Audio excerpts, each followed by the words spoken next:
Hello everyone, I hope all of you are doing really well.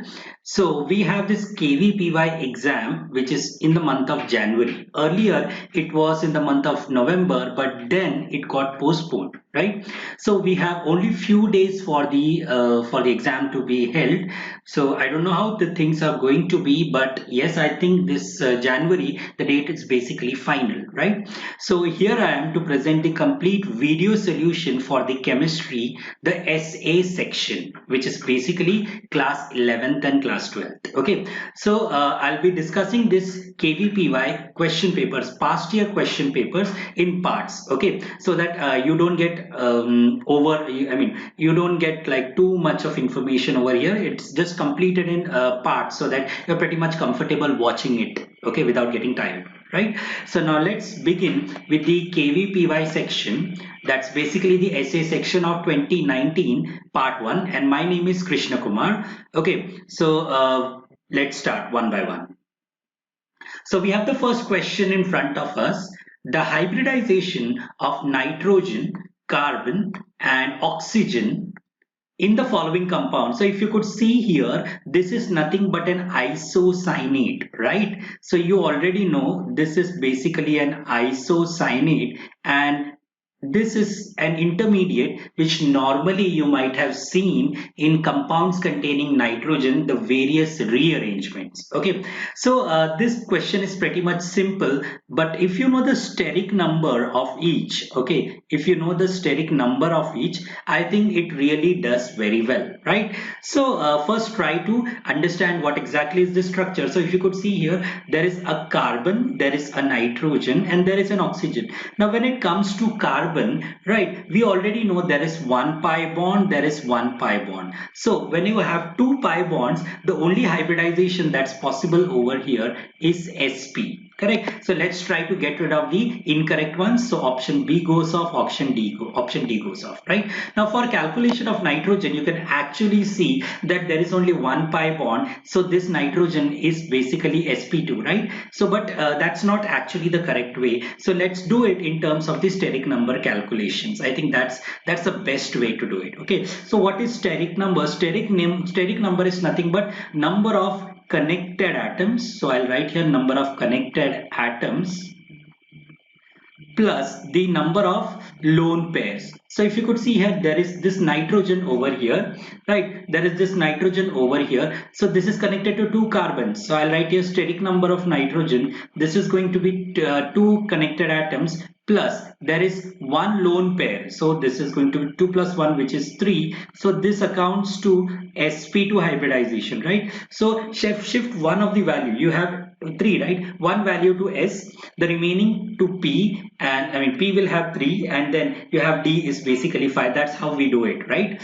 Now carbon I have already told, right? So you have sp2. Now let's talk about oxygen. Steric number of oxygen. How many connected atoms? There is only one connected atom plus, you know, the number of lone pairs on oxygen. We already know about this from the beginning, that oxygen has two lone pair provided that it is doubly bonded, right? So we can simply write down 1 plus 2. This is equal to lone pair over here is 1 plus 2 is 3. So it's an obvious thing, it has to be sp2, right? So what is the correct answer? So the correct answer over here is option A.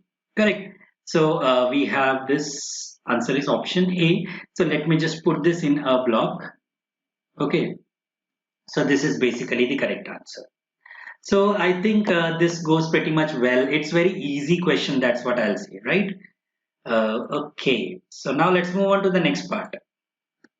So following compound, now you have been given two compounds. So if you could see here, this is nothing but a question related to isomerization. So if you could see here, this is a triple bond and there are two double bonds, right? So obviously the correct answer has to be functional group isomer. Positional isomer means position of the functional group or the double bond has to be different, right? Geometrical isomerism is possible only in the case of double bonded compounds or ring compounds, right? Or ring compounds, something like this, right? And here in this case of optical isomer, the only option is chirality. There is no chirality over here, right? So I can simply say the correct answer to this particular question is obviously option D. So I'm going to write here answer is option D.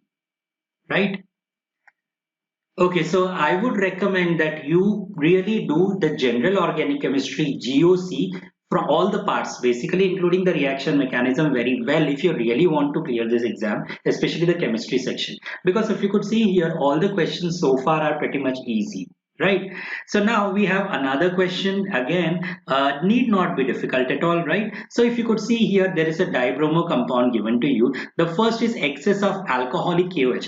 Now, the moment you see excess of alcoholic KOH, dehydrohalogenation comes into picture, right? So, yes, so first step is going to be basically dehydrohalogenation. In this means it's basically this base. So I'll write here this is basically an elimination reaction. So it has to give multiple bonds, right? So if you could see here, there are two bromo compounds. Now just try to think about this. There are two bromo compounds, right? And if you could see here, there is one alcoholic KOH and there is one NaNH2 that is basically a soda amide. So both are going to facilitate the dehydrohalogenation. That means your final compound is going to be containing no bromine atoms at all, right? So if you use this logic, then can you see this? This is the correct answer, right? So now let's try to verify. So in order to verify this, we need to solve this, right? So let's try to solve this. So you have this phenyl group. This is attached to a carbon, and on this you have a bromine, correct? And then you have another bromine over here, right? And then there is a hydrogen over here, right? So you have excess of KOH, excess of alcoholic KOH. So I can write here alcoholic KOH, right? So what happens over here is this Br, okay, there is basically a dehydrohalogenation. This Br and this hydrogen would go off in the form of KBr. That's going to react with KOH and you get HBr, and you get KBr minus KBr and minus H2, right? So as a result of which you will be getting an alkene, right? So this is basically the alkene. Now, in this case, we are going to use NaNH2, right? NaNH2, that's nothing but soda amide. So I can write this as Na is plus and NH2 is minus. So I'm going to write the hydrogen over here. So this NH2 is going to take up this hydrogen. The bond gets shifted and this Br is going to go, right? So what is that which you get? You get minus NaBr minus NH3, right? So what is the final compound? The final answer over here is obviously option A, correct? So that's what we got over here, right? So you get pH and there's going to be a C, triple bond C with a H over here. Obviously there is a hydrogen over here, right? So the correct answer is obviously option A. Now this is one of the easiest question, I'll say, right? So I can write here directly the correct answer to this particular question is going to be option, right? Okay, that's it. You have the next question. Yes. So the next is the IUPAC. Now people really love IUPAC examples because they're pretty much easy to understand, right? Right. So let's try to see this. So if you know the numbering pattern for this particular compound, things would become pretty much easy, right? So if you could see here, let's try to see this. So you have this is going to be one major functional group, 1, 2, 3. This is going to be 4, this is going to be 5, and this is going to be 6. So let's see, there has to be 5 hydroxy in the molecule and 2 ene, right? So the correct answer obviously is, so can you see this? This is the 5 hydroxy. So the correct answer is going to be option D, right? So this is basically the correct answer. So let me just put this in a block. So without solving the entire question itself, I was able to answer this. So this is nothing but option D. Okay. So we have the next one. In water gas shift reaction, okay, hydrogen gas is produced from the reaction of steam with water. Okay. So basically this is a factual question. Okay. So steam is nothing but water, right? H2O, not water. And this reacts with carbon monoxide, as a result of which you have CO2 plus H2, right? So it's pretty much evident that here basically we have iron oxide catalyst, right? So this is called as water gas shift reaction, and if you could see here, it's pretty much evident that the answer is carbon monoxide, right? So the correct answer to this particular question is carbon monoxide. They have given carbon dioxide, but that's not the correct answer. Carbon dioxide is produced along with H2 and not used in the preparation. Okay, so just take this into account. Okay, so this basically finishes the part one. Okay, so please stay tuned for the next set of 5 questions. Thank you.